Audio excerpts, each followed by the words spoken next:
तो आज का नया टॉपिक शुरू करते हैं बच्चों।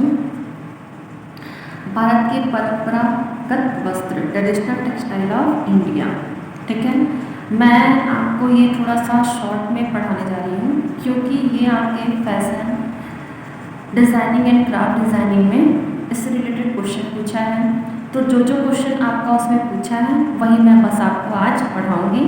ठीक है, जिससे आपका पेपर की तैयारी हो सके। ठीक है, तो आपका है ढाका का मलमल।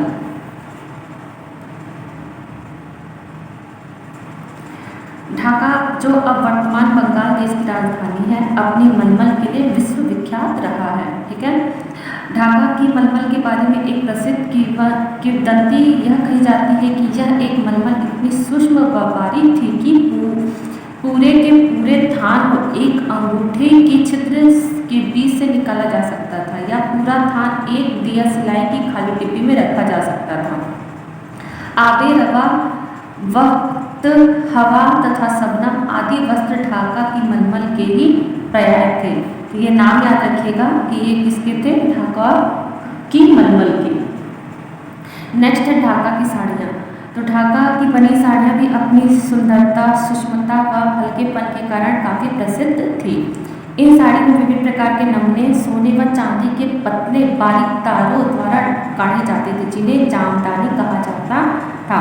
जामदानी को किससे काढ़े जाते थे? सोने व चांदी के बारीक पतले तार से काढ़े जाते थे। नमूने व कढ़ाई की विभिन्नता के अनुसार इन साड़ियों के नाम दिए जाते थे। जैसे जिन साड़ियों में तिरछे लाइनों में कढ़ाई की जाती थी उन्हें तिरछा, फूलों के गुच्छे वाली नमूनों की साड़ियों को पन्ना हजारे, इसी प्रकार फूल कढ़ाई की साड़ियों को फुलवार या तोड़दार कहलाती थी। और इस साड़ी की बॉर्डर पे आकर्षक पशु पक्षी, मोर, हंस, उड़ती चिड़िया, नृत्य आदि की मुद्रा में विभिन्न आकृतियाँ बनाई जाती थी। कभी कभी पौराणिक कथाओं पर आधारित दृश्य भी अंकित किए जाते थे। नेक्स्ट है आपका चंदेरी साड़ियाँ। चंदेरी साड़ियाँ ग्वालियर के मध्य प्रदेश के समीप चंदेर नामक स्थान है। यहाँ की निर्मित साड़ियाँ अपनी सूक्ष्मता व बारीक के लिए काफ़ी विश्वविख्यात थी। ये साड़ियाँ प्रायः सूती वस्त्र की होती थी तथा इन पर रेशम व जरी से सुंदर नमूने निर्मित किए जाते थे। ठीक है, नेक्स्ट है आपका बालूचर साड़ियाँ। बालूचर साड़ियाँ मुर्शिदाबाद के निकट स्थान बालूचर स्थान पर निर्मित है। निर्मित साड़ियाँ हथकरघे पर बनाई जाती थी, जिसमें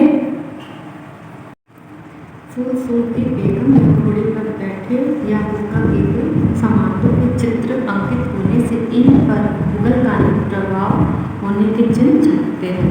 आज भी बालूचर में सुंदर साड़ियों का निर्माण किया जाता है। नेक्स्ट है बच्चों पीताम्बर या पेंड्री वस्त्र। यह सुंदर धोती या साड़ी हैदराबाद के पेठा नामक स्थान पर निर्मित की जाती है। यह रेशम का जालीदार वस्त्र होता है। साड़ी का रंग प्रायः गाढ़ा नारंगी या लाल रंग रखा जाता था। नेक्स्ट है बच्चों पटोला। यह वस्त्र काठियावाड़ व गुजरात में निर्मित किया जाता है। धीरे धीरे इसका निर्माण मुंबई, सूरत व अहमदाबाद में भी किया जाने लगा। आजकल उड़ीसा की प्रसिद्ध संबलपुरी साड़ियाँ भी पटोला के आधार पर ही बनाई जाती हैं। पटोला निर्माण के लिए रंग नमूने की योजना पूर्व में ही निर्धारित कर दी जाती है और उसी के आधार पर धागों को टाई एवं डाई प्रक्रिया द्वारा रंगा जाता है। नेक्स्ट है बच्चों कलमदार। इन वस्त्रों को पालनपुरी भी कहा जाता है। इन वस्त्रों को हाथ से या कलम की मदद से रंगा जाता है। कलम से या ब्रश की रंगाई का कार्य इनसे रंग लगातार नहीं किया जाता, अपितु कलम या ब्रश से पिघले मोम को उन स्थानों पर लगाते जिन्हें रंग होने से बचाना है। यह रंगने की विधि आधुनिक बाटिक से मिलती जुलती है। नेक्स्ट है बच्चों आपका ब्रोकेट। ब्रोकेट अंग्रेजों द्वारा यह नाम उन वस्त्रों के लिए दिया गया जिन पर सोने चांदी के महीन तारों से निर्मित नमूने भी प्रमुख रूप से दिखाई देते थे। ठीक है, आपका इससे क्वेश्चन पूछा था ब्रोकेट में वस्त्र है तो आपका जरदोजी नाम दिया हुआ था, तो जरदोजी इसमें ऐड होगा। ब्रोकेट के मुख्य किस्म इस प्रकार थी। पहला था आपका पैटर्न या पठान, दूसरा है कम ख्वाब। कम ख्वाब का अर्थ होता है स्वप्न के समान सौंदर्ययुक्त वस्त्र। ठीक है, जो विलास व वैभव के प्रतीक माने जाते थे।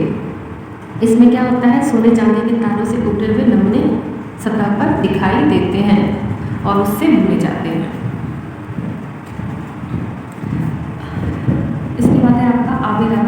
आविरावा का शाब्दिक अर्थ होता है बहता पानी। ये रेशमी वस्त्र होते हैं, जिन पर सोने चांदी के तारों से सुंदर लंबे निर्मित किए जाते हैं। इनमें बहते पानी के सदृश होने का गुण रहता है।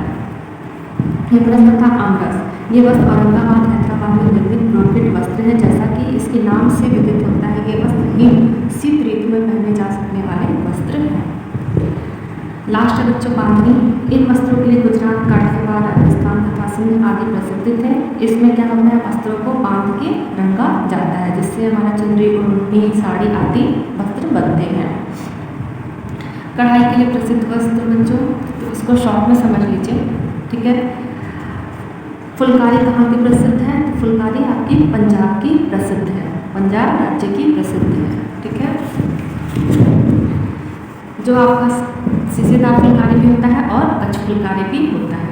नेक्स्ट है कांथा। कांथा कहाँ का प्रसिद्ध है, तो बंगाल का प्रसिद्ध है, बंगाल का कांथा हम इसको बोलते हैं। और कसीदाकारी कढ़ाई कहाँ की प्रसिद्ध है, तो कसीदाकारी कढ़ाई आपकी कश्मीर की प्रसिद्ध है।